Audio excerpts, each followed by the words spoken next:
रोज़ा किस उम्र में फ़र्ज़ है? मेरी बेटी की उम्र 13 साल है मगर वो शरई तौर पर बालिग नहीं हुई, क्या इस पर रोज़ा फ़र्ज़ है?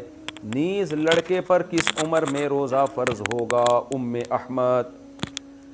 लड़की अगर 13 साल की है और उसको मेंसेस आना अगर शुरू नहीं हुए अभी तक, तो उस पर रोज़ा फ़र्ज़ नहीं है। फ़र्ज़ जब होता है जब लड़की को मेंसेस आना शुरू हो जाएं। इसी तरह लड़के को अगर नाइटफॉल होना शुरू हो जाए, तो जब फर्स्ट टाइम नाइटफॉल होगा, इहतलाम होगा, तो उस पर रोज़ा फ़र्ज़ हो जाएगा। तो जैसे किसी को रात को लड़के को इहतलाम हो गया, नाइटफॉल हो गया, तो अब उस पर लाजिम है कि वो गुस्ल करे और इशा की नमाज भी पढ़े और फिर सहरी करके रोज़ा भी रखे। सहरी ना भी करे तो रोज़ा बहरहाल उसको रखना पड़ेगा। बल्कि अगर कोई लड़का बालिग हुआ ऐसे टाइम पे कि रोज़े का वक्त शुरू हो चुका था,